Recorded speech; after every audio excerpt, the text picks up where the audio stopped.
The Gucci shoe hit Jane Harrington's hip hard, sending her crashing right into the big Christmas display. Glass ornaments shattered all over the shiny floor of Lotte World Mall while Christmas music kept playing in the background like nothing had happened. For a few seconds, everyone in the mall just stopped and stared. Jane looked up from where she'd fallen, a little bit of blood running down from her elbow where she'd hit the metal stand. Through her hair that had fallen in her face, she saw him, Derek Williams, the same man who'd walked out on her when she was 4 months pregnant 3 years ago. The guy who'd cleaned out their bank account. The one who'd left her with nothing but morning sickness and $17 to her name. She could smell his cologne, that same fancy sandalwood scent she used to love. Back when she thought it smelled like her future. Derek's eyes showed a flash of, "Oh, I know her," before turning cold and mean. His mouth curled into that dismissive smile she remembered all too well. The same one from the day he called her pregnancy an inconvenient situation. "Still clumsy as ever," he said with a smirk, fixing his tie while shoppers gawked at them. "Stay down where you belong." Jane's purse had spilled open, with all her stuff scattered around. Her phone buzzed against the floor, lighting up with a call. The screen showed husband, with a picture of an incredibly handsome Korean man wearing a perfect suit. Derek didn't notice the phone. He had no clue who she was now. No idea about the amazing penthouse by the Han River she'd left that morning. No clue about the credit card in her wallet that had no spending limit. And Derek definitely didn't know about the man she was now married to. Kang Tae-hyun. Her husband. The most feared underground boss in Seoul. I know you're probably wondering what happens when a Korean mafia boss finds out someone kicked his wife. Trust me, you don't want to miss how this plays out. If you're new here, these are the kinds of stories you'll be thinking about days later. Take 2 seconds to smash that subscribe button and let me know in the comments where you're watching from. Your support means the world to me. Now, let's get back to Jane and see how she went from being a maid to becoming a mafia wife. Earlier that morning, Jane stood at the big windows of their penthouse, watching the sun come up over Seoul. The Han River looked like a silver ribbon cutting through the city she now called home. From way up on the 37th floor, everything looked peaceful, nothing like the mess she'd escaped 3 years ago. Behind her, she heard Tae-hyun moving in the bed. Even half asleep, he reached over to her side, patting the empty space before opening his eyes. "You're up early," he said in Korean, voice still groggy.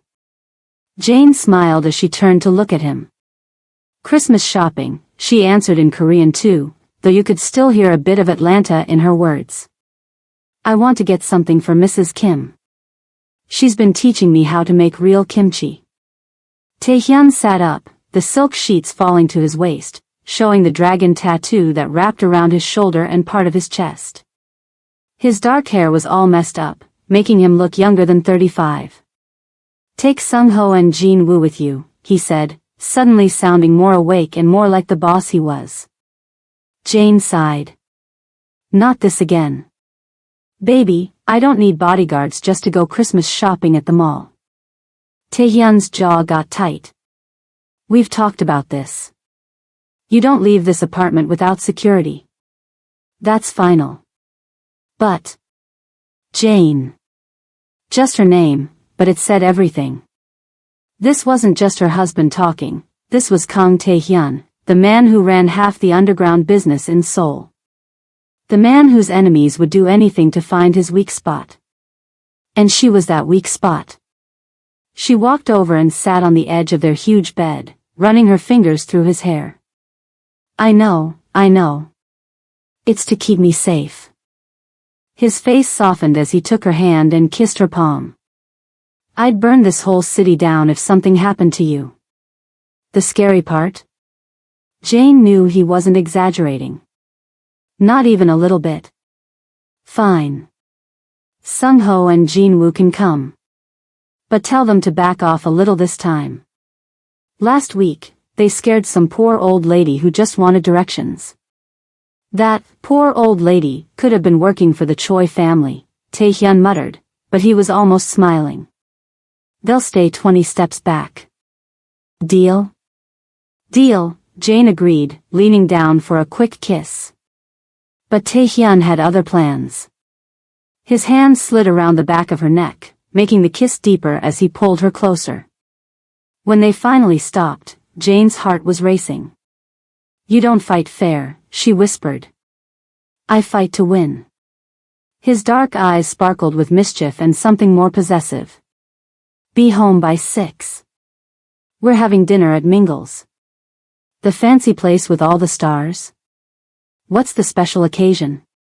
Do I need a special occasion to take my wife out? He traced her cheek with his thumb. Wear the blue dress. Jane nodded, knowing exactly which dress, the sapphire blue one he'd bought her last month that she'd said was too expensive.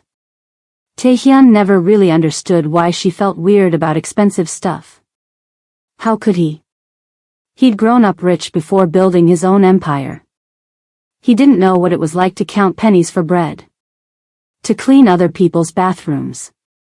To lose a baby because you couldn't afford vitamins. She hadn't told him everything about her past. Just enough, a bad relationship, money troubles, a fresh start in Korea. But not the whole truth. Not that she'd been a live-in maid. Not the pregnancy.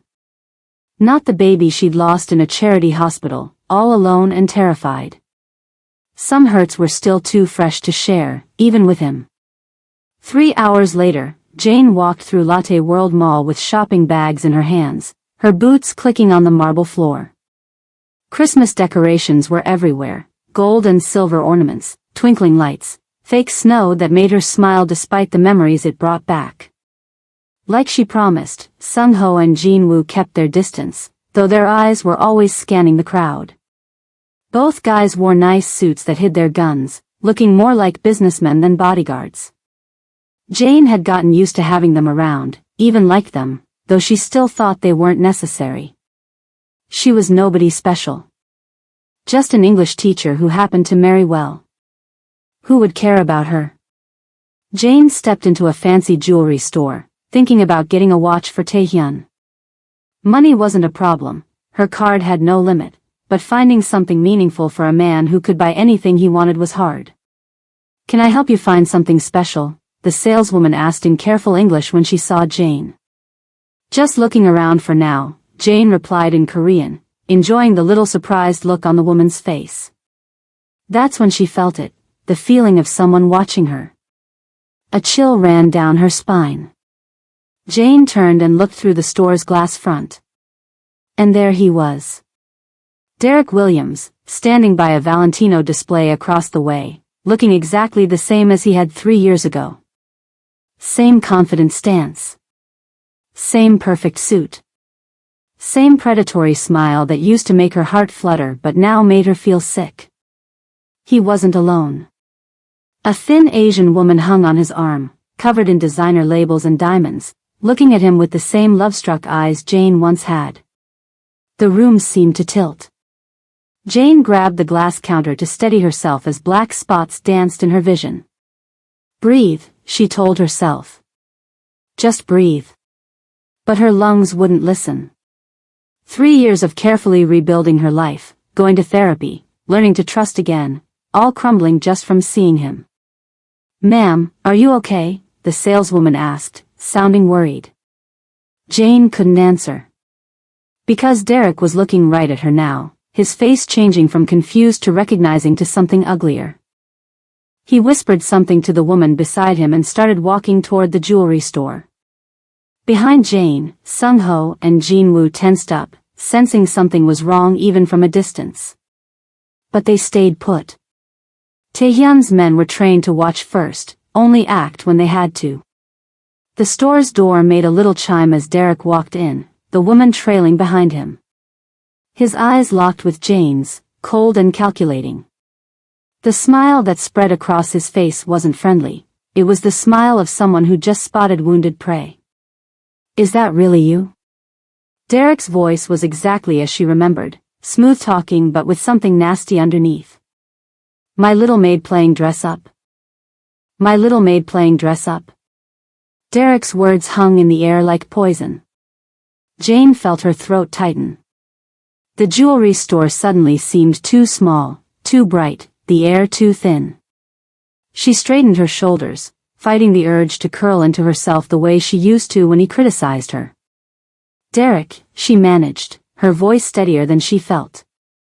I need to go. His eyes narrowed as they swept over her designer outfit, the cashmere coat, the leather boots that cost more than she used to make in 3 months. The diamond earrings Taehyun had given her for their first anniversary. How the hell are you affording all this? He asked, loud enough for everyone to hear. Last I checked, you were crying over a $17 bank balance. The saleswoman behind the counter shifted uncomfortably. The woman with Derek, his new victim, Jane thought, looked confused, her perfectly manicured hands still clutching his arm. Derek, who is this woman? She asked, her accent suggesting she was Korean American. Derek's smile turned cruel. Just someone I used to know. A maid who worked for some friends of my family. She used to clean toilets for a living before she tried trapping me with a pregnancy. The woman's eyes widened, darting between Jane and Derek. That's not what happened, Jane said quietly. And I really need to leave. She tried to step around them, but Derek moved to block her path. Seriously, I'm curious. Did you find some rich Korean sugar daddy? Is that how this works? Because I know you don't have the brains to make this kind of money on your own. From across the store, Jane saw Sung-ho speak quietly into his wrist. Mike Jin-woo was already moving closer, his hand inside his jacket. This was about to get messy. Please move, Jane said, more firmly this time. My husband is waiting for me. Husband? Derek laughed, the sound cutting through her like glass. You actually convinced some poor sucker to marry you? Does he know what he got? A gold-digging maid with delusions of grandeur? The memories crashed over Jane like a wave, dragging her back to a place she'd spent years trying to escape. 3 years ago, Atlanta, Georgia. Jane wiped the sweat from her forehead as she polished the marble countertop in the Mitchells' kitchen for the 3rd time that day. Mrs. Mitchell had a habit of running her finger across surfaces, checking for dust that wasn't there. Remember, the Carmichaels are coming for dinner tonight, Mrs. Mitchell said, not looking up from her phone as she swept through the kitchen. Mr. Mitchell wants everything perfect.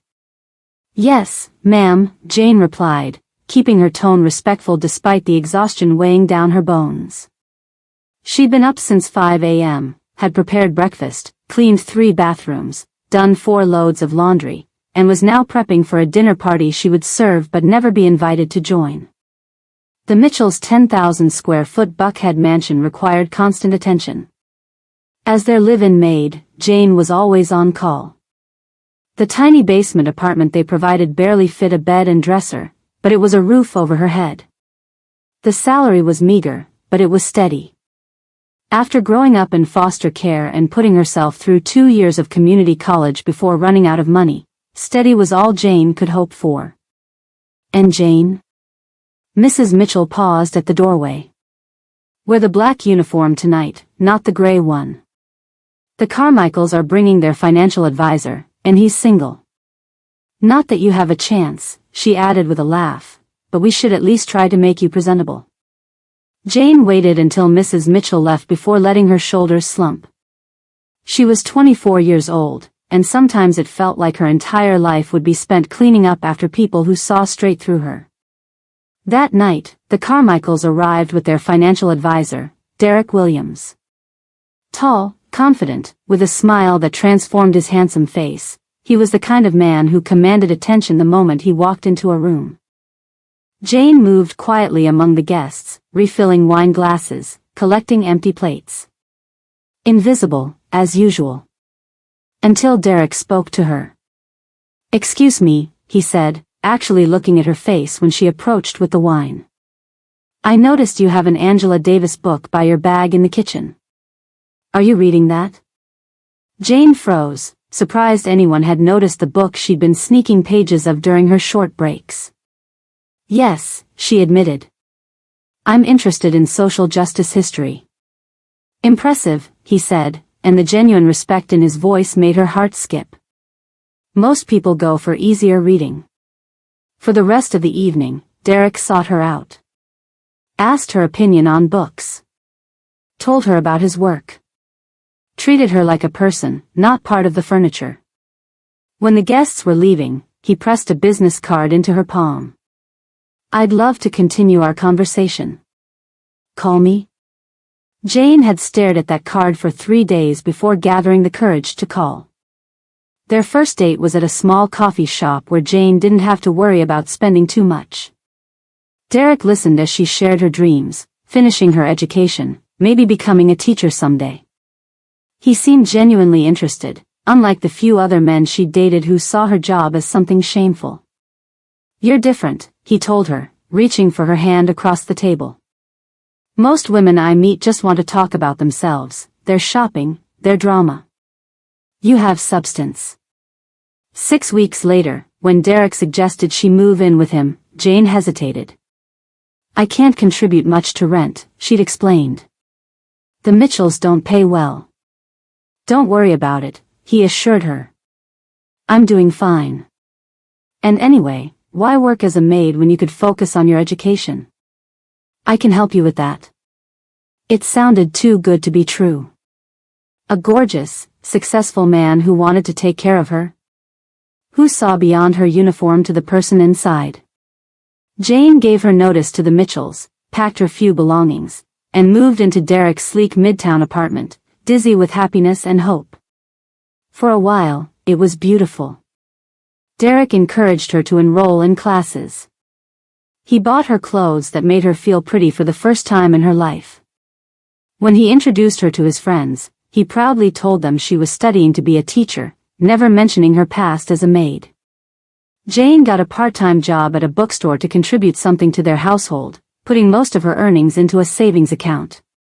For our future, she told Derek, who seemed touched by the gesture. When he proposed 6 months later, Jane cried with joy. The ring wasn't large, Derek explained he was between investment cycles, but she didn't care. She would have married him with a twist tie around her finger. 2 months after their engagement, Jane missed her period. The pregnancy test showed 2 pink lines, and her heart nearly burst with happiness. That night, she prepared a special dinner, set out candles, and waited for Derek to come home. We're going to have a baby, she told him, her eyes shining. The silence that followed chilled her to the bone. A baby? His voice was flat. We never discussed having children. I know it's a surprise, but isn't it wonderful? We're going to be a family. Derek didn't touch his food. This isn't what I want right now, Jane. My career is just taking off. A baby would ruin everything. But we're getting married, she whispered. I thought. You thought wrong. He stood up, pacing the kitchen. You need to take care of this. There are clinics. Jane felt like she'd been slapped. I want this baby, Derek. Our baby. The argument lasted until midnight. Derek finally stormed out, saying he needed space to think. He didn't come home that night. Or the next. On the 3rd day, Jane returned from her doctor's appointment, where she'd heard the baby's heartbeat for the first time, to find the apartment eerily silent. Derek's closet was empty. His toiletries gone. On the kitchen counter sat a note, I can't do this. I never wanted to be tied down, especially not to someone like you. Find someone in your own league. With shaking hands, Jane checked their joint bank account, the one where she'd been depositing her savings for their future. Balance, $17.42. Everything was gone. 3 years of savings. The money for next semester's tuition. Everything. Jane sank to the floor, her hand covering her mouth to muffle the scream building inside her. The baby, their baby, fluttered inside her, unaware that its father had just abandoned them both. Earth to Jane, Derek's mocking voice yanked her back to the present. I asked you a question. How'd you afford all this? Still stealing from your employers? I never stole anything, Jane said quietly. You were the thief, Derek. You took everything I had. His new fiancée was looking increasingly uncomfortable. Derek, let's go. This is embarrassing. No, I want to know, Derek insisted, anger flaring in his eyes. He reached out suddenly, grabbing Jane's purse. This is a Hermes Birkin. They cost what, $30,000? Where would you get that kind of money unless? Take your hands off her bag, came a deep voice in accented English. Jin Woo had closed the distance, his tall frame suddenly between Jane and Derek. Sung Ho flanked them from the other side. Derek's eyes widened, darting between the two Korean men in expensive suits, clearly security and clearly focused on protecting Jane. What the hell? You have bodyguards now? Derek scoffed, but Jane saw the uncertainty in his eyes. She reached for her purse, but Derek yanked it away. Did you steal this? He demanded loudly. There's no way you could afford it. As the words left his mouth, Jane's phone began to ring again inside the purse Derek was holding. The same caller ID flashed on the screen, husband, with the photo of Taehyun. Jane felt a cold calm settle over her. You really should give that back to me. Why? So you can hide whatever scam you're running? Derek held the purse higher, out of her reach. I think I need to see exactly what's going on here. Derek said, holding Jane's purse out of reach. His fiancée grabbed his arm, but not to stop him. Her eyes narrowed as she looked Jane up and down. Babe, check her ID, she urged. She's probably using a fake name to run some kind of scam. Jin Woo took a step forward, his hand still inside his jacket. Sir, return the lady's property now. Derek laughed, glancing at the security men like they were a joke. Oh please. What are you going to do? We're in a public mall. The store manager approached cautiously. Is everything all right here? No, Derek said before anyone else could speak. This woman is a fraud. She used to be a maid who cleaned toilets for a living, and now she's carrying bags worth more than cars. Something's not right. Jane felt her cheeks burning with humiliation. Other shoppers were watching now, whispering behind their hands. The jewelry store had become a stage, and Derek was putting on a show at her expense. Please just give me my purse, Jane said quietly. I need to go. Not until you explain, Derek started, but was cut off when Sung Ho moved with surprising speed, twisting Derek's wrist just enough to make him release the purse. Derek's face flushed with anger. You can't touch me. Do you know who I am? We don't care, Sung Ho replied calmly, handing the purse back to Jane. The store manager was on his phone now, likely calling mall security. Jane clutched her purse to her chest, wanting nothing more than to disappear. Let's go, she whispered to Jin Woo. Please. Derek's fiancée was furious now. You can't just walk away. Derek was right about you. You're nothing but a gold digging. Ma'am, Jin Woo cut her off politely but firmly. Step aside. Jane moved toward the exit, her bodyguards flanking her protectively. She just needed to get out of there, away from Derek, away from the stares and whispers. Away from the past that was suddenly, violently back in her life. But Derek wasn't finished. Running away again, he called after her. That's what you're good at, right? Running away from reality? Pretending you're something you're not. Jane kept walking, head down, pushing through the growing crowd of onlookers. Derek followed them out of the store, his fiancée right behind him. Hey, he shouted. I'm talking to you. Jane walked faster, heading for the main exit. Just a few more minutes and she'd be in the car, safe from this nightmare. That's when Derek lunged forward, grabbing her arm and yanking her backward with enough force to make her stumble. "Don't you dare ignore me," he hissed. Everything happened in seconds after that. Sung-ho moved to intervene, but Derek shoved Jane hard, trying to get to her purse again. She stumbled backwards, off balance, her heel catching on the marble floor. "Fake designer clothes can't hide what you really are," Derek snarled, and his foot shot out. The Gucci loafer connected with Jane's hip, sending her crashing into the towering Christmas display.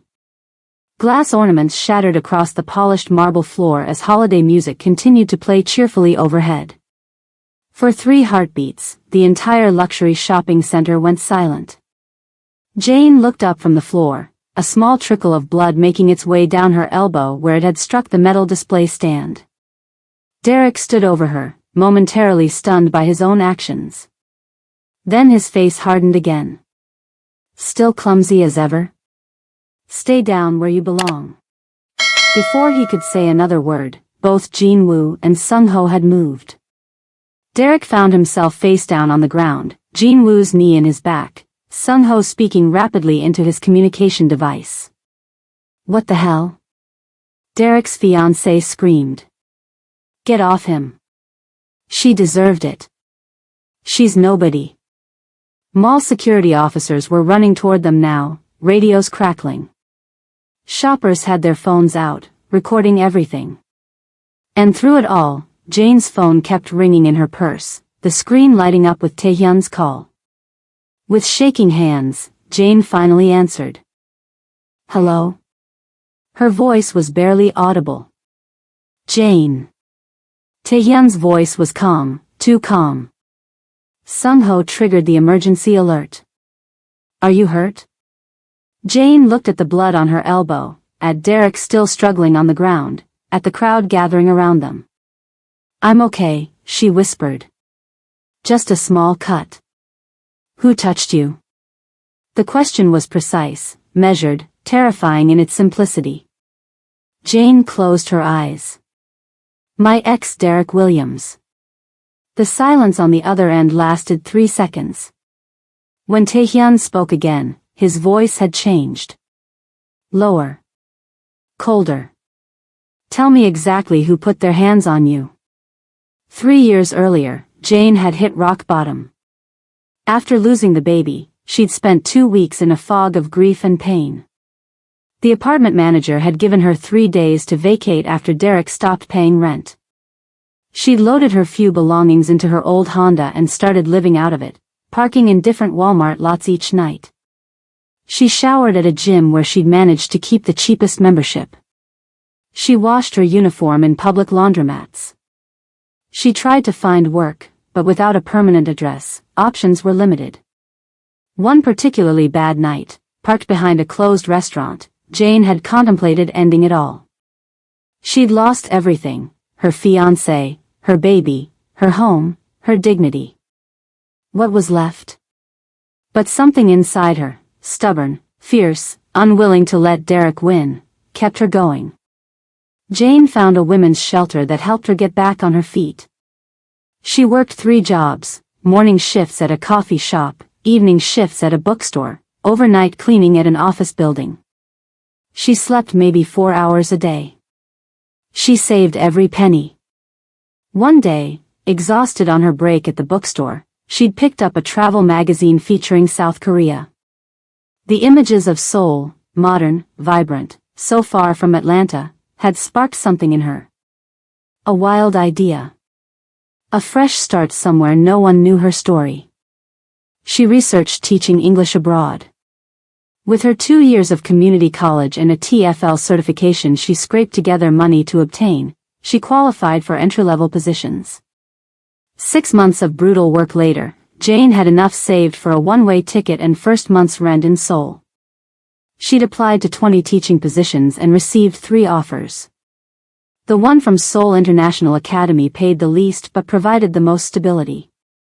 Jane remembered her last night in America, sitting in the airport, everything she owned in 2 suitcases. She'd felt terrified and exhilarated at the same time. She was nobody, with nothing. But that meant she could become anybody.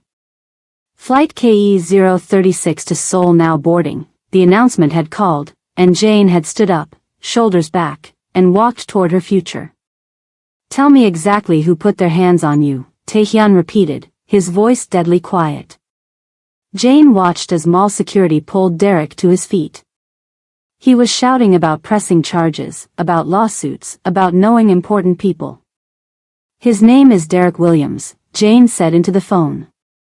He's the man who abandoned me in Atlanta. The one I told you about. I see.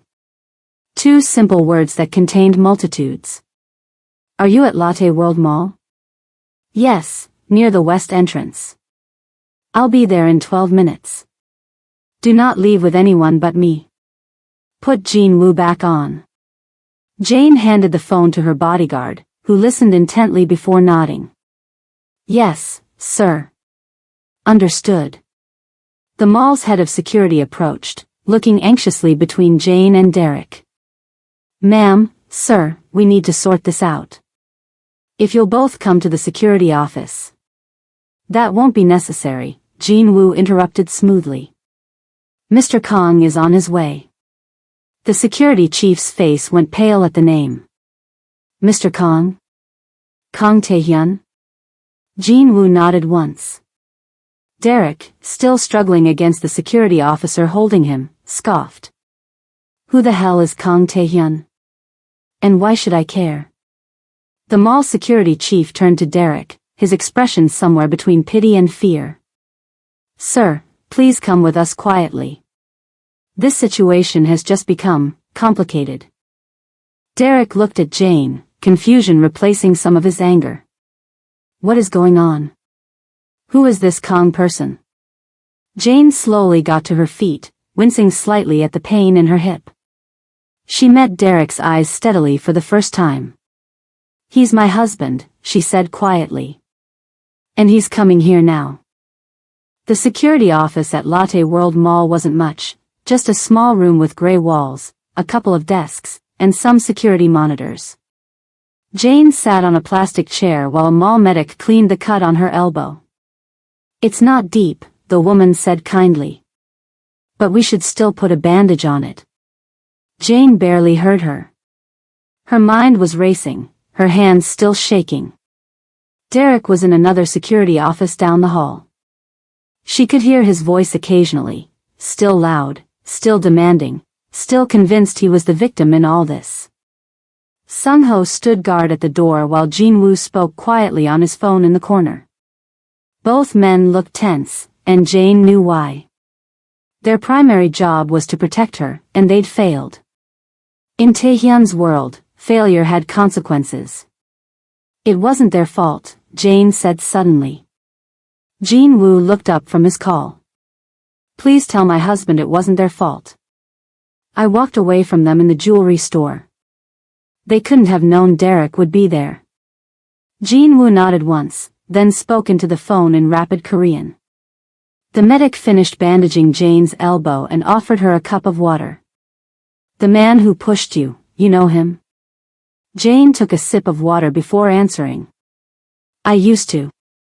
She stared at the blank wall, but what she saw was her past, playing out like a movie she couldn't turn off. Jane had been in Seoul for just over a year when her school hosted a charity auction. Seoul International Academy was small but prestigious, catering to wealthy families who wanted their children to have an international education.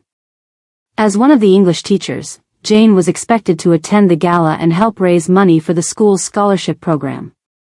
She'd worn her only nice dress, a simple black cocktail dress she'd found on sale. Nothing fancy, but it was clean and presentable. The event was held at the Grand Hyatt, with ice sculptures and champagne flowing freely.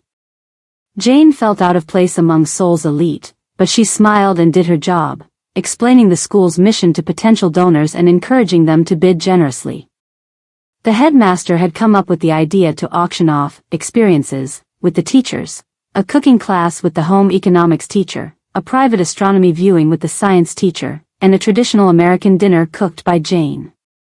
Our authentic American teacher will prepare a meal in your home, the auctioneer announced. Starting bid is 100,000 won. Jane stood awkwardly on stage, feeling like merchandise as wealthy parents considered whether she was worth the money.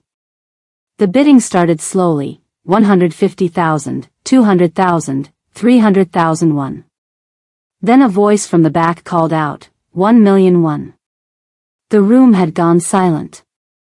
Jane squinted against the stage lights, trying to see who had bid such a ridiculous amount for a simple dinner. The figure moved forward, and she got her first look at Kang Tae-hyun. Tall, impeccably dressed in a suit that probably cost more than her yearly salary, with sharp features and eyes that seemed to look right through her. We have 1,000,001, the auctioneer stammered. Going once, going twice. 5,000,001, Tae-hyun said calmly, as if he were ordering coffee. No one else bid after that. Later, when Jane asked him why he'd paid so much, Tae-hyun simply said, because when you smiled, it was the only genuine thing in that entire room. Their first date wasn't really a date. It was supposed to be Jane cooking him dinner, as promised in the auction. But when she arrived at his penthouse, with a bag full of groceries he'd insisted on paying for, she found a professional chef already there. I thought I was supposed to cook for you, Jane said, confused. Tae-hyun had smiled, a small, careful smile that didn't quite reach his eyes. I bid on your time, not your labor. I thought we could enjoy a meal together instead. That night, they talked for hours. He asked about America, about her teaching, about her favorite books. He listened in a way Derek never had, with his full attention, as if her words actually mattered. Jane was cautious. He was clearly wealthy and powerful, and experience had taught her to be wary of men like that. When he asked to see her again, she almost said no. I don't date, she told him bluntly. I'm focused on my career. Then we won't call it dating, he'd replied. Let's call it cultural exchange. You teach me about America, I'll teach you about Korea. Against her better judgment, Jane had agreed. Their second non-date was at a traditional Korean restaurant where no English was spoken and no foreigners visited. Tae-hyun taught her the proper way to eat each dish, laughing gently when she struggled with chopsticks. Their third was at a baseball game, where he patiently explained the rules and bought her a jersey with her name on it. By their fifth cultural exchange, Jane realized she was falling for him. And it terrified her. I should be honest with you, she said one night as they walked along the Han River. I've been hurt before. Badly. I'm not sure I can do this. Tae-hyun had stopped walking, turning to face her directly. I know someone hurt you. I see it in your eyes sometimes, when you think no one is looking. You don't know anything about me, Jane had whispered. I know you're brave. I know you came to a foreign country alone to build a new life. I know you're kind to your students and fierce when you need to be. And I know I've never felt this way about anyone. It was too much like before, a handsome, successful man saying all the right things. Jane had backed away. I need time. I'll wait, he'd said simply. However long it takes. For 2 months, Jane kept her distance. Tae-hyun respected her boundaries, sending occasional text messages but never pressuring her. Meanwhile, Jane did some research. She asked carefully worded questions to Korean colleagues about the Kang family. The answers were vague but concerning. Very influential. Not someone you cross. Old money, but not always clean money. One night, unable to sleep, Jane had called him. Who are you really? She asked without preamble. There was a long silence on the other end. Then, meet me tomorrow. I'll tell you everything. They met at an empty restaurant in Gangnam, empty because, as Jane would learn, Tae-hyun owned it and had closed it for the evening. He sat across from her, his usual confidence replaced by something more cautious. My family has been involved in what you would call organized crime for 3 generations, he said without preamble. My grandfather started with small protection rackets after the Korean War. My father expanded into legitimate businesses while maintaining control of certain, underground activities. Jane had sat very still, her coffee untouched. When my father died 5 years ago, I took over. I've moved most of our interests into legal enterprises, real estate, technology, entertainment. But yes, I still control certain aspects of Seoul that operate in the shadows. You're a criminal, Jane had said flatly. I prefer businessmen with complicated interests, he'd replied, the ghost of a smile on his lips. But I understand if this changes things between us. Jane should have walked away. Any sane woman would have. Have you killed people? She asked instead. His eyes had held hers steadily. Not personally. But I have ordered things that resulted in death, yes. Why tell me this? You could have lied. Because I'm falling in love with you, he said simply. And I don't want to build something real on a foundation of lies. The irony wasn't lost on Jane. Derek had seemed perfect on the surface but had been rotten underneath. Taehyun was showing her the worst of himself up front. I need to think, was all she'd said.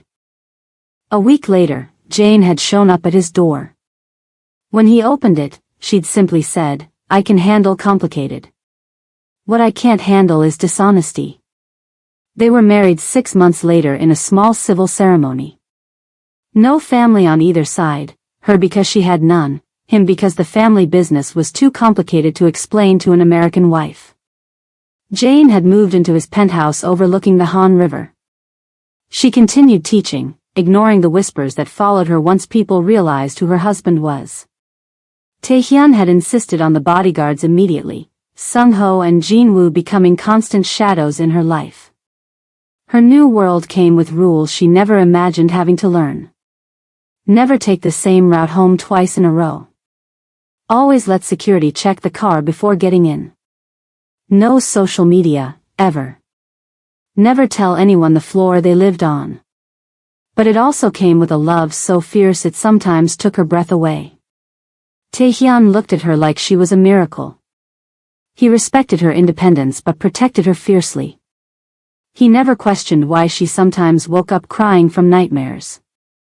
Jane told him pieces of her past, about Derek's emotional abuse, about being left penniless, about struggling to rebuild her life.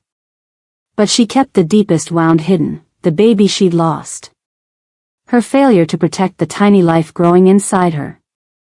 The hospital charity ward where she'd miscarried alone, with no one to hold her hand. Some pain was too private, too raw to share. Even with him. Mrs. Kong? The security chief's voice pulled Jane back to the present. Your husband's car has arrived. Jane stood up, smoothing her dress, touching her hair. Even after 2 years of marriage, she still felt a flutter of something between excitement and awe whenever Taehyun entered a room. The atmosphere in the small security office changed instantly. Staff members straightened their uniforms, nervously checking that everything was in order. The security monitors showed the mall's private entrance, where 3 black Mercedes had pulled up. Men in suits exited first, forming a perimeter. Then the center car's door opened, and Taehyun stepped out. Even on the grainy security monitor, his presence was unmistakable. He buttoned his suit jacket with precise movements, said something to one of his men, and started walking toward the building. His face betrayed no emotion, but Jane knew that walk. It was the measured, controlled pace of a predator closing in on prey. The security chief's radio crackled. Sir, Mr. Kong is asking which way to the offices. Tell him we'll meet him halfway, the chief replied, his voice higher than normal. Jane watched on the monitor as a mall employee hurried to meet Taehyun, bowing deeply before guiding him toward the security area. Down the hall, Derek's voice suddenly rose again. I don't care who this guy thinks he is. I'm not waiting here any longer. But the shouting stopped abruptly as the security office door opened and Taehyun filled the frame, his cold gaze sweeping the room until it landed on Jane's bandaged elbow. In that moment, Jane saw something flash across her husband's face, something so dangerous that everyone in the room took an instinctive step back. Taehyun filled the doorway of the security office, and the whole room seemed to shrink around him.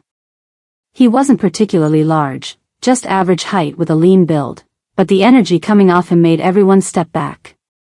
4 more men in suits stood behind him, each with the same blank expression and alert eyes.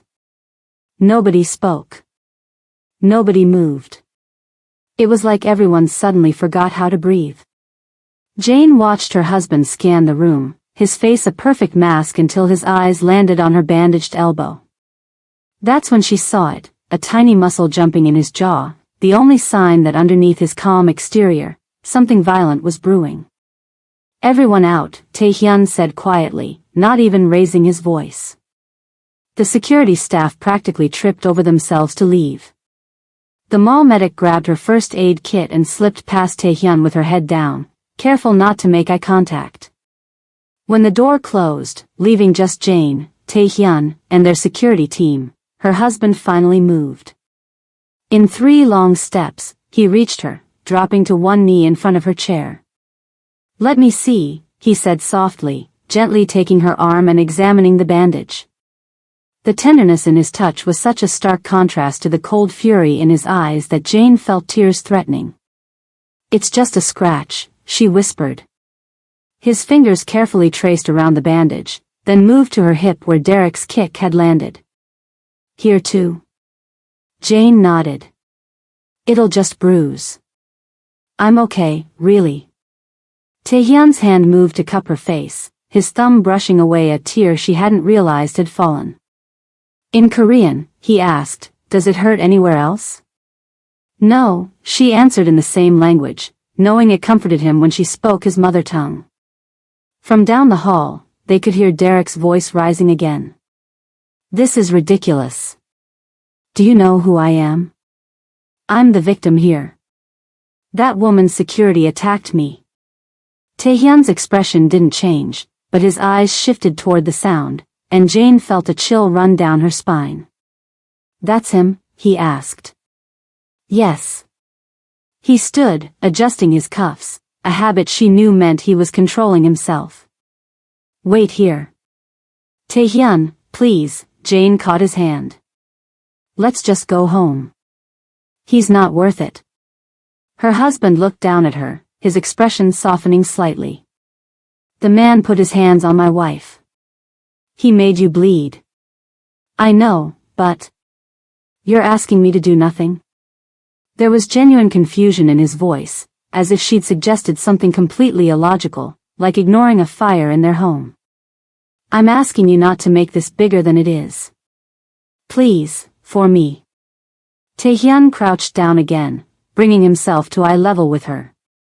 "Tell me why. Why protect someone who hurt you?" Jane looked away. "I'm not protecting him. I just don't want this splashed all over the news. Korean businessman attacks American citizen. Your reputation." "My reputation?" Taehyun almost smiled. "I don't care about that." "I do." Jane squeezed his hand. "Your business partners care. Your associates care." From the hall, Derek's voice rang out again. "Where's that woman? She needs to be arrested for fraud. I want to press charges." Jane felt Taehyun's hand tighten around hers. "Before I decide what to do," he said carefully, "I need you to tell me everything about him. Now. The confrontation you've been waiting for is seconds away.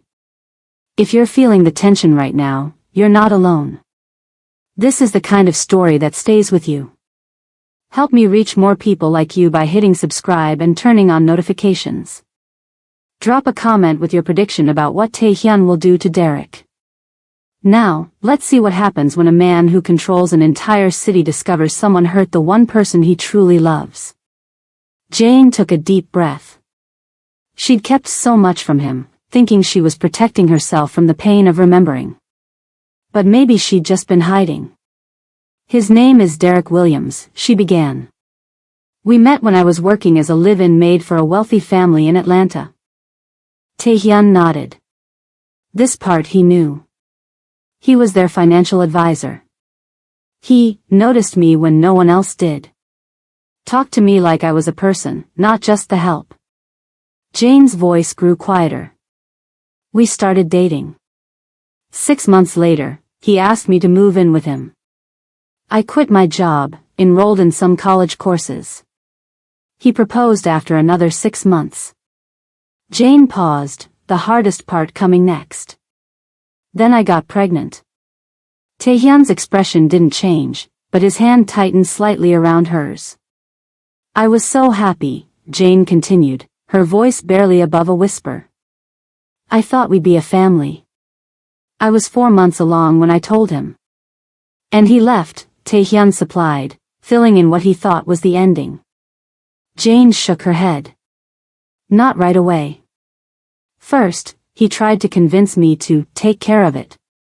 When I refused, he said he needed time to think. 3 days later, I came home and found the apartment empty. He'd taken everything of value and cleared out our joint bank account, the one where I'd been saving money for our future. She blinked back tears.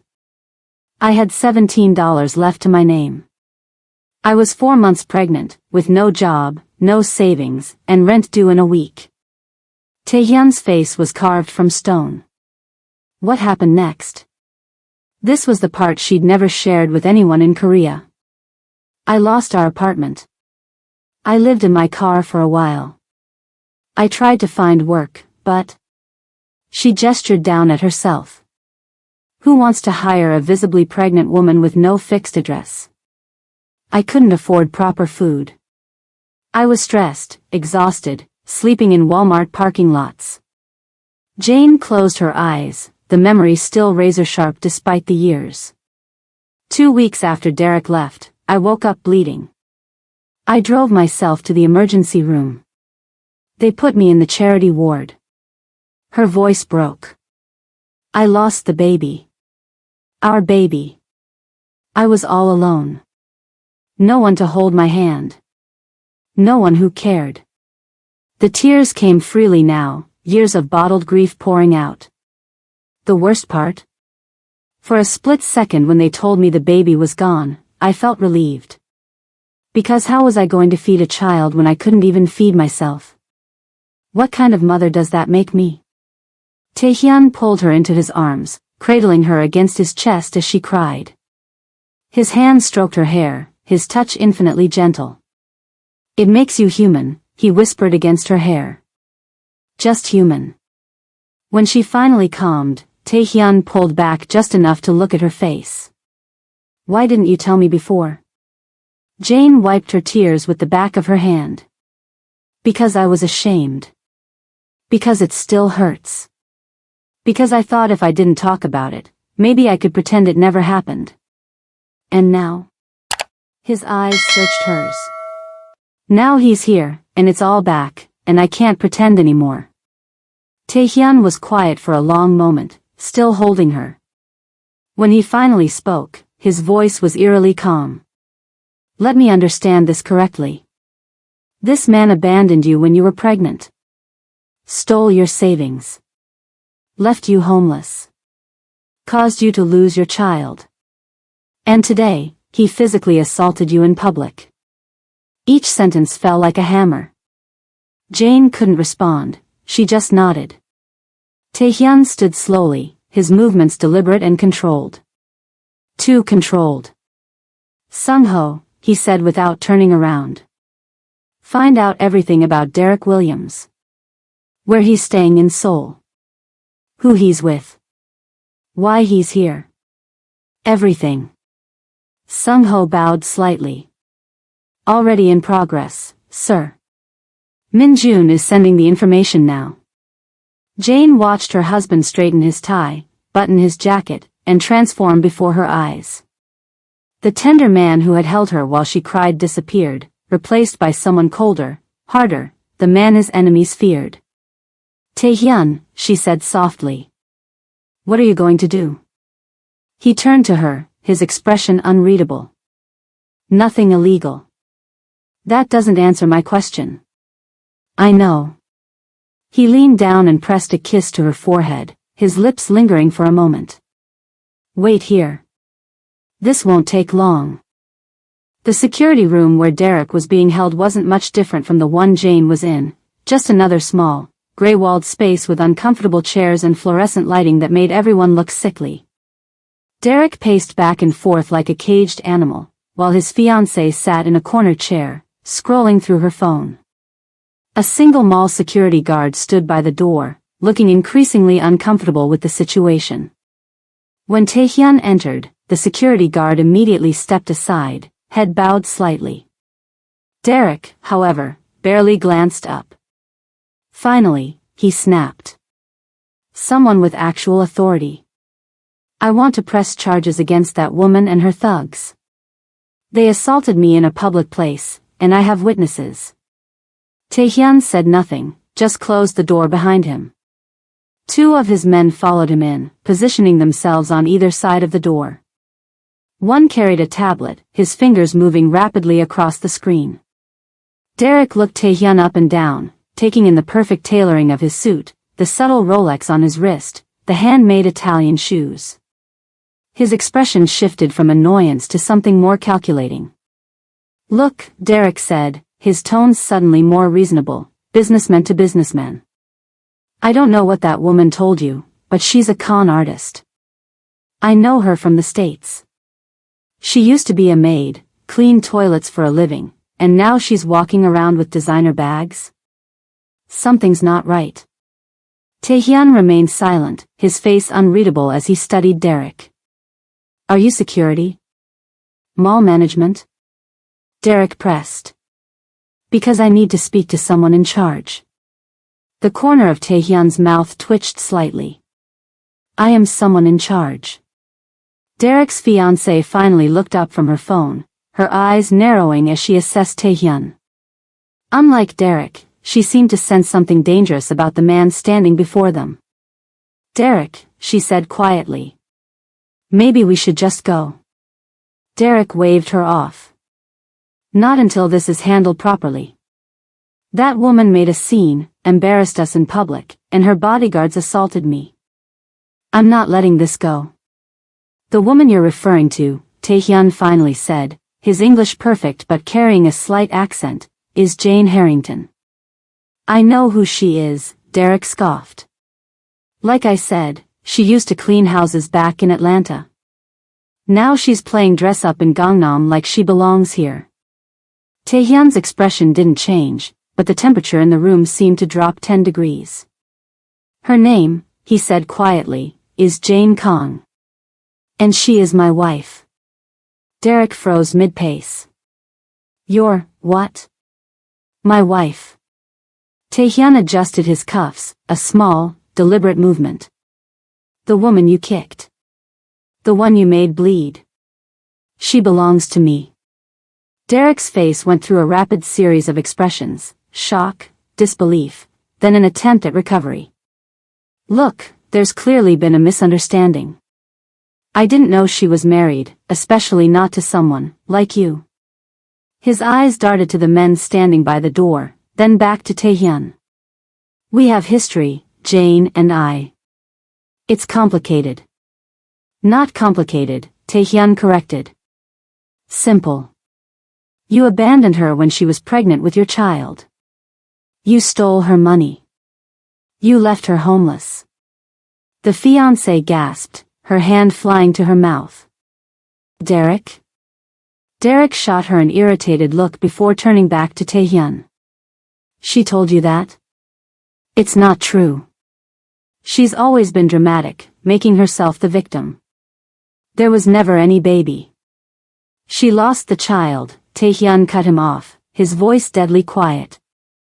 2 weeks after you left. She was living in her car. Starving. She woke up bleeding and drove herself to a charity hospital. Alone. Derek swallowed hard, his confidence visibly cracking. I didn't know about that part. Because you weren't there. Taehyun took a step closer. You were gone, spending her money. Money she earned cleaning other people's homes while you pretended to build your career. The man with the tablet approached Taehyun, showing him something on the screen. Taehyun glanced at it, then looked back at Derek with new interest. Tell me, Mr. Williams. Does your fiancé know you have $237,000 in gambling debts in America? Or that you have an outstanding warrant in Florida for financial fraud? Derek's face drained of color. How did you? Did you tell her that your investment firm had its license revoked last year? Or that you're currently being investigated by the SEC? The fiancée stood up now, her eyes wide. Derek, what is he talking about? Derek's face had gone from pale to flushed. He's making it up. He's just trying to. Kim, Taehyun said, addressing one of his men. Show Ms. Chen the files. The man with the tablet crossed to Derek's fiancée and handed her the device. As she scrolled through whatever was on the screen, her expression morphed from confusion to horror. You told me you were here to expand your father's investment firm, she said, her voice shaking. You said the ring was a family heirloom.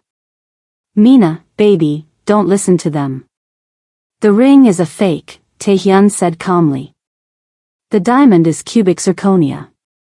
I had it analyzed while you were shouting at the security guards. Mina looked down at her engagement ring in disbelief. Is that true?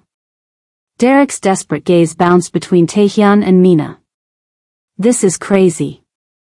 You can't just come in here and make accusations. They're not accusations if they're true, Taehyun replied, nodding to his man with the tablet. Minjun, show Mr. Williams what else we found. Minjun turned the tablet so Derek could see the screen.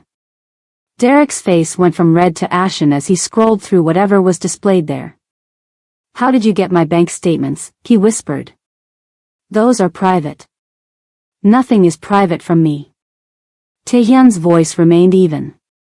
Not in Seoul. Derek looked up, really seeing Taehyun for the first time. Who are you? I told you.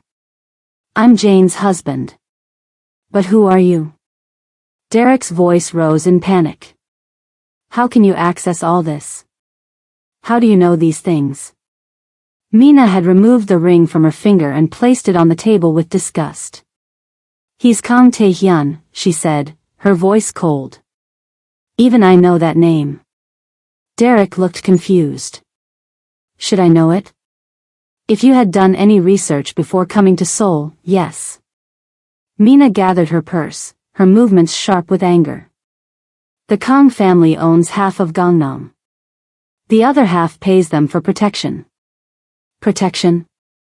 Derek repeated, not comprehending. Like insurance? Like not having your legs broken, Mina snapped. God, I'm such an idiot. My father warned me about men like you. She turned to Taehyun and bowed slightly. Mr. Kang, I apologize for my involvement in this. I had no idea about his history with your wife. Taehyun inclined his head in acknowledgement. You're not the first woman he has deceived, Ms. Chen. But you can be the last. She nodded once, then walked to the door. One of Taehyun's men opened it for her. Mina, wait. Derek called after her. Don't leave. This is all a misunderstanding. She paused at the doorway, turning to face him one last time. 3 months, Derek. 3 months of my life wasted on another lying American man. My father was right. She looked at Taehyun. Will he be allowed to leave the country? Taehyun's expression gave nothing away. Eventually. She seemed satisfied with that answer and left without looking back. As the door closed behind her, Derek's false bravado completely crumbled. He sank into a chair, his legs seemingly unable to support him anymore. Look, he said, his voice shaking, I made a mistake. I didn't know Jane was your wife. If I had known, I never would have. You never would have what? Taehyun's voice was soft but razor sharp. Kicked her? Humiliated her? Called her names? Which part would you have done differently if you'd known who she belonged to? All of it, Derek said quickly. I swear. So you only abuse women when you think they have no one to protect them. Taehyun's statement hung in the air, not a question but a damning observation. Derek's eyes darted around the room, looking for sympathy or escape and finding neither. What happens now? Taehyun spoke in rapid Korean to his men, the foreign language making Derek flinch with each unfamiliar syllable. The men nodded, their expressions grim. What are you saying? Derek asked, panic rising in his voice. What are you going to do to me? Min-jun replied in Korean, something that made Taehyun smile coldly. Derek stood up, backing against the wall. Please, speak English. What are you saying? What are you going to do to me? What are you going to do to me? Derek's voice cracked as he pressed himself against the wall. Taehyun switched back to English, his voice unnervingly calm. You misunderstand the situation, Mr. Williams. I'm not going to do anything to you. At least, not physically. He gestured for Derek to sit. It wasn't a suggestion, it was a command. Derek sank back into the chair, his legs visibly shaking. You see, Taehyun continued, taking the seat across from him, hurting you would be inefficient. Messy. It would satisfy me for a moment, but it wouldn't truly make you understand the consequences of your actions. Min-jun handed Taehyun the tablet. As he scrolled through it, his expression remained neutral, but his eyes held a cold calculation that made Derek squirm. Let me explain what will happen instead, Taehyun said, setting the tablet down. By the time you leave this room, your credit cards will be frozen due to suspected fraud. Not by me, by your own banks. We've simply forwarded evidence of your actual fraud to the proper authorities. Derek's mouth opened, but no sound came out. Your return flight to America has been cancelled, Taehyun continued. When you try to book another one, you'll find there's an immigration hold on your passport. Just temporary, of course, just long enough for the American SEC investigators to request that Korean authorities keep you available for questioning. You can't do that, Derek whispered. I already have. Taehyun smiled slightly. Now, about your hotel. The royal suite at the Park Hyatt, correct? Paid for by Ms. Chen's father's company as a business expense? Derek nodded numbly. They've been informed of your misrepresentation. Your key card will no longer work, and your belongings are being packed as we speak. They'll be held at the front desk for you to collect, after you settle your personal charges, of course. Taehyun leaned forward slightly. By tomorrow morning, the 3 women you've run this same con on in the past 5 years will have been contacted. They've agreed to file formal complaints with authorities in their respective states. Their statements are surprisingly similar to Jane's. Derek's face had gone completely white. How did you find them? The same way I found the offshore account where you hide your stolen money, Taehyun replied. The one you thought was untraceable? It's been frozen by Interpol. I have connections there too. Derek's breathing had become shallow, panic setting in. Listen, we can work something out. I have money. No, you don't, Taehyun cut him off. Not anymore. This is illegal, Derek tried, desperation in his voice. You can't just ruin someone's life because they ruined my wife's. Taehyun's voice remained soft, but his eyes had turned to ice. Let me tell you what illegal is, Mr. Williams. Fraud is illegal. Theft is illegal. Assault is illegal. Everything I'm doing? I'm simply providing information to the proper authorities. They're the ones taking action. Derek looked around wildly, as if searching for someone to help him. The mall security guard had long since disappeared, and Taehyun's men stood impassively by the door. You don't understand, Derek pleaded. I have debts. People who will hurt me if I don't pay. I know. Gambling debts in Las Vegas and Atlantic City. Those people will receive full payment by the end of today, From me. Taehyun adjusted his cuff links, a casual gesture that somehow seemed threatening. I've settled your debts. Now you owe me instead. I think you'll find I'm a much less forgiving creditor. Derek's face crumpled. What do you want from me? I want you to experience what Jane experienced, Taehyun said simply. To lose everything. To know what it feels like to have nowhere to go, no one to help you, nothing to your name. 3 years earlier, Jane had spent her first night in her car parked behind a closed restaurant in a part of Atlanta she'd never visited before. The Honda's back seat didn't recline fully, leaving her curled awkwardly, one hand resting protectively over her slightly swollen belly. It's okay, she had whispered to her unborn child. We'll figure this out. But the tears streaming down her face told a different story. Her phone had been shut off, the bill unpaid after Derek emptied their account. Her former employer had refused to take her back, unwilling to hire a pregnant maid who might slow down or ask for maternity leave. She'd driven to Derek's office earlier that day, desperate and hoping he would at least give her enough money for a cheap motel. The receptionist had informed her that Mr. Williams was unavailable and threatened to call security if Jane didn't leave. That night, huddled under her only coat as temperatures dropped, Jane had felt truly alone for the first time in her life. No family. No friends close enough to help. No one who cared whether she and her baby survived the night. She had $17 to her name and a quarter tank of gas. We just need to make it to payday, she told her baby, trying to sound confident. Just 2 more weeks, and I'll have enough for a motel room.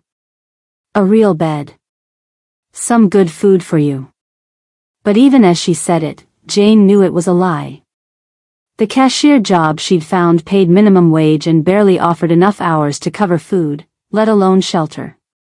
She placed her hand on her stomach again, feeling a flutter of movement. I'm sorry, she whispered, tears flowing freely now. I'm so sorry I can't give you better. Do you know what it's like? Taehyun asked, his voice pulling Derek back from whatever panicked thoughts were racing through his mind, to hear the woman you love cry in her sleep. To feel her wake up gasping for air because in her nightmare, she's still alone, still afraid, still losing her child? Derek swallowed hard but said nothing. Jane doesn't know I know, Taehyun continued. She thinks her nightmares are private. But I've held her through every one of them for 2 years. Never once left her side when she was in pain. He leaned forward. When she got the flu last winter, I canceled meetings with government ministers to sit beside her bed. When she sprained her ankle, I carried her everywhere for a week rather than let her feel a moment's discomfort.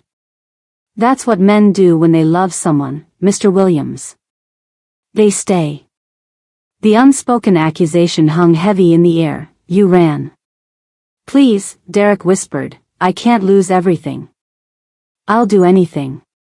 That's the difference between you and Jane, Taehyun observed. When she lost everything, she rebuilt herself. She found strength you could never understand. But you? He shook his head slightly. Without your lies and stolen money, you're nothing. Taehyun stood, buttoning his jacket in one smooth motion. You have exactly 7 days to leave Korea before your visa is revoked. By then, your American legal troubles will have caught up with you. The authorities there will handle the rest. What am I supposed to do?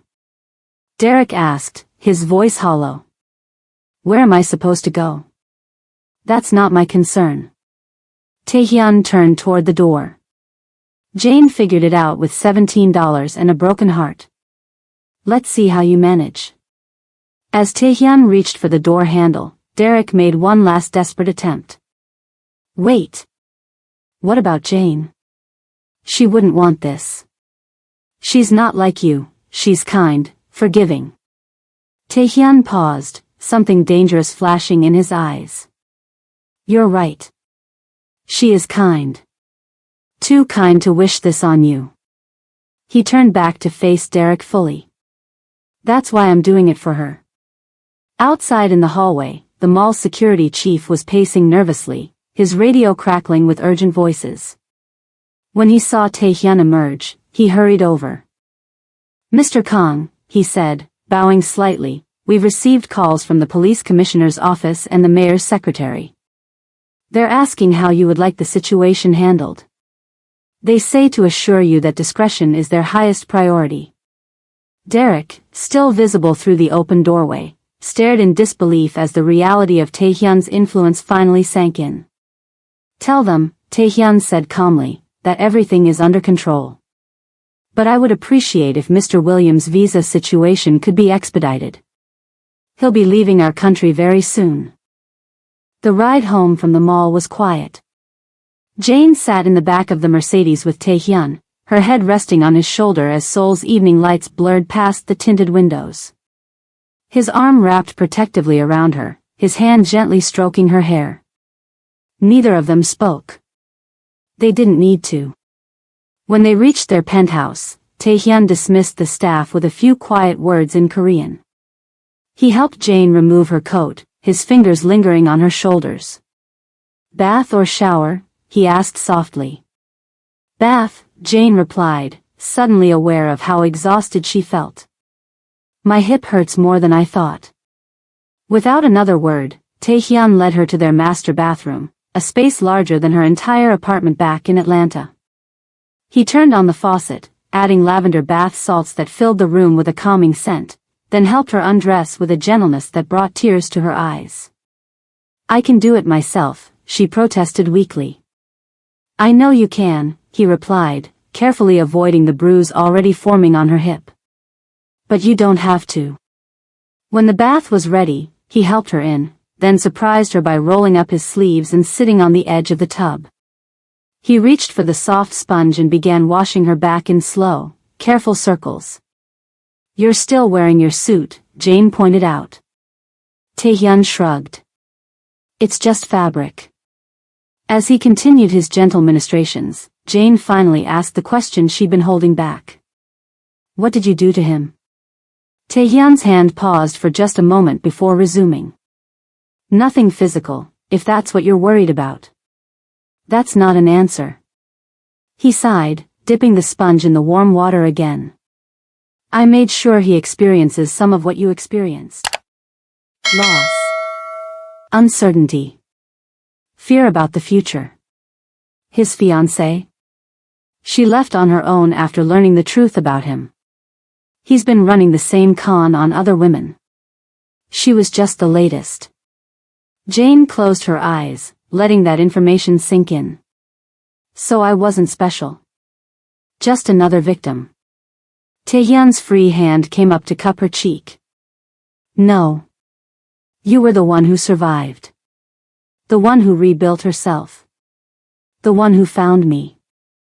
His eyes held hers. "The special one." Later, wrapped in a fluffy robe, Jane sat on their bed while Taehyun carefully applied arnica gel to the bruise on her hip. The TV played quietly in the background, some Korean drama she'd been following. Breaking news, the program interrupted, switching to a news anchor. Jane didn't catch all the Korean, but she heard Derek's name clearly. Taehyun reached for the remote, about to turn it off. "Wait," Jane said. "I want to see."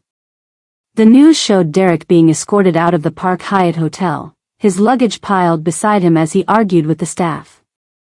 The caption mentioned fraud allegations and an SEC investigation.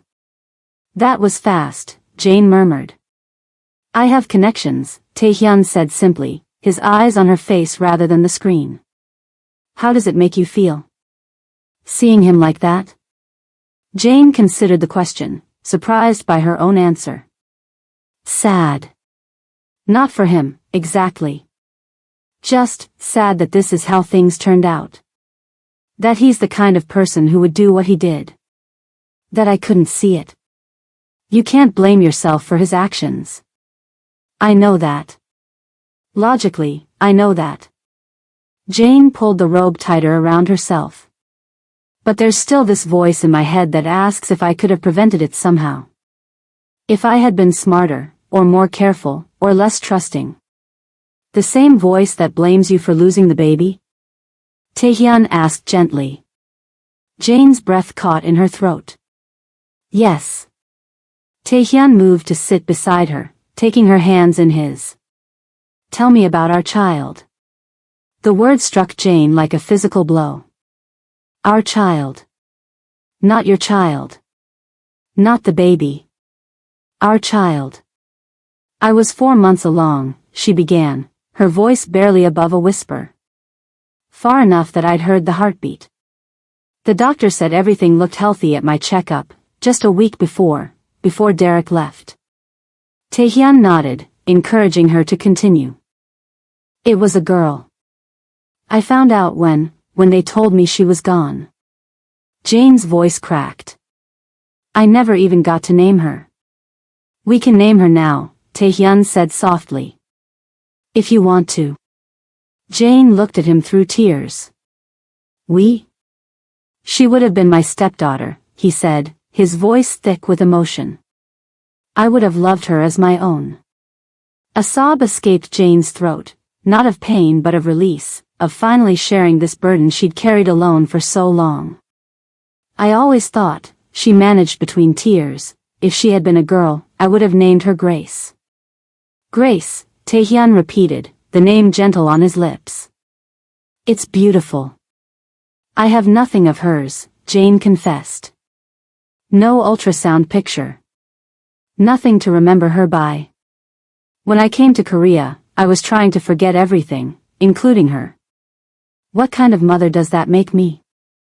A human one, Taehyun said firmly, pulling her against his chest. One who was in pain and trying to survive. But we can honor her memory now, together. They sat like that for a long time, Jane crying softly against Taehyun's shoulder while he held her, occasionally pressing kisses to her hair, her temple, her wet cheeks. Finally, when her tears had subsided, Taehyun reached into his jacket pocket and pulled out a small flash drive. This contains financial records, he explained. Derek stole exactly $42,867.29 from your joint account 3 years ago. I've recovered that amount, plus interest. It comes to just over $50,000. Jane stared at the flash drive in his palm. How did you? Does it matter? He asked gently. She shook her head. That money had once represented everything to her, security, independence, her future. Now, in this penthouse with every luxury at her fingertips, it seemed almost insignificant. And yet, it wasn't. It represented something more important than the dollar amount. It was never about the money, she said quietly. It was about what it represented. My trust. My work. My belief in a future with him. I understand, Taehyun said, and she knew he did. The money is yours to do with as you wish. You can keep it, donate it, burn it, whatever will help you heal. Jane looked at the flash drive, then at the TV where another news report showed Derek looking panicked outside the American embassy, then back at her husband, this man who had systematically dismantled her abuser without throwing a single punch. I don't want the money, she said suddenly, clarity washing over her. I want to use it to help other women who've been abandoned like I was. Women who end up with $17 and nowhere to go. 6 months later, Jane stood at the entrance of a renovated 3-story building in the Itaewon district of Seoul, nervously adjusting the simple blue dress she'd chosen for the occasion. A banner hung above the door, Second Chance Foundation, grand opening. Are you ready? Taehyun asked, squeezing her hand gently. Jane took a deep breath, looking at the small crowd gathered for the ribbon-cutting ceremony. Local reporters, some of Taehyun's business associates, her friends from the international school, and most importantly, the 5 women who would be the foundation's first residents. I think so, she replied, her voice steadier than she felt. As she stepped forward to the podium, Jane couldn't help but flash back to where her journey had begun. The Mitchell family's kitchen in Atlanta, polishing countertops for the 3rd time that day, invisible to everyone except when they needed something cleaned. The tiny basement apartment where she slept, barely big enough for a bed and dresser. Derek's proposal in his apartment, how she'd cried with joy, believing she'd finally found someone who saw her. The positive pregnancy test, her hand trembling with excitement and fear. Finding the apartment empty, the note on the counter, the bank account drained to $17.42. Sleeping in her car in Walmart parking lots, one hand protectively over her growing belly. The hospital charity ward, waking up empty, the doctor's face as he told her the baby was gone. The airport, boarding a plane to Seoul with everything she owned in 2 suitcases. The first day at Seoul International Academy, nervous but determined to rebuild. The charity auction where she first saw Taehyun, his eyes finding hers across a crowded room.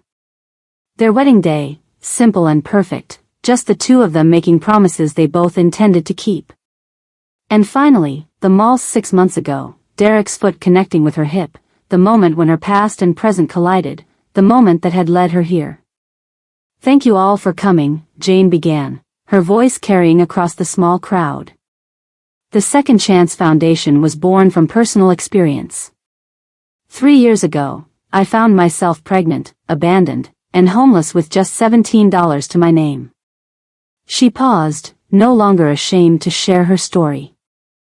"I lost that baby because I couldn't afford proper care. I nearly lost myself. But I survived, and eventually, I thrived." She glanced at Taehyun, who watched her with undisguised pride. Not everyone is as fortunate. Not everyone finds their way back from rock bottom.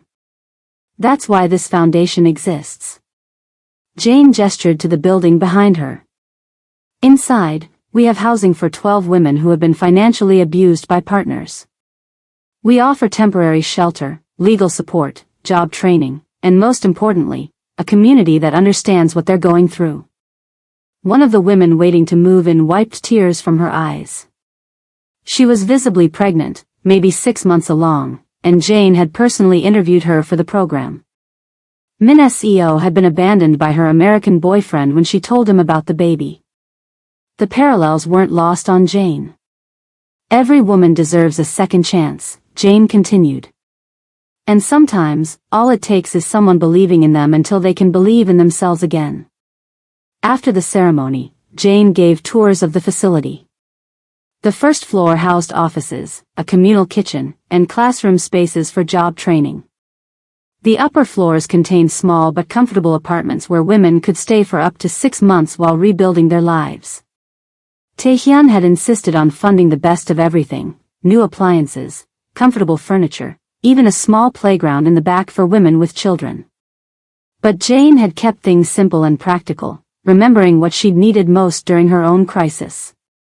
As the day wound down and the last visitors left, Jane found herself in the empty communal living room, taking it all in. Min Seo, the pregnant resident, approached shyly. "Mrs. Kang," she said in halting English, "thank you for this place. I was very afraid for my baby before." Jane smiled, instinctively placing a hand on the woman's rounded belly. "You're safe now. Both of you." The father, Min Seo, hesitated. "He left when I told him. Said it was my problem." Jane nodded. "I understand. More than you know. Did your husband always support you?" Min Seo asked, glancing toward Taehyun, who was speaking with the foundation's security team across the room. "No," Jane said gently. "I lost my baby before I met him. But he helps me honor her memory through this place." Understanding passed between the two women. Min Seo placed her hand over Jane's. "Your baby would be proud of her mother." Tears sprang to Jane's eyes, but they weren't tears of grief, not entirely. For the first time, she felt something like peace when thinking of the child she'd lost. Later that evening, as they prepared to leave, Taehyun handed Jane a tablet. "I thought you might want to see this." On the screen was an article from an Atlanta business journal. The headline read, "Former financial advisor Derek Williams takes job as hotel valet following fraud allegations." The accompanying photo showed Derek in a valet uniform, looking tired and much older than when she'd seen him 6 months ago. According to the article, he'd been barred from working in finance, was facing multiple lawsuits, and had declared bankruptcy. How does it make you feel? Taehyun asked carefully. Jane studied the image, searching for any lingering anger or pain. She found none. Like it's someone else's story now, she replied honestly. Not mine. Taehyun nodded, taking the tablet back. You've moved on. I have, Jane agreed. And now I'm helping others do the same. Back at their penthouse that night, Jane and Taehyun stood at their floor-to-ceiling windows, looking out at the Seoul skyline.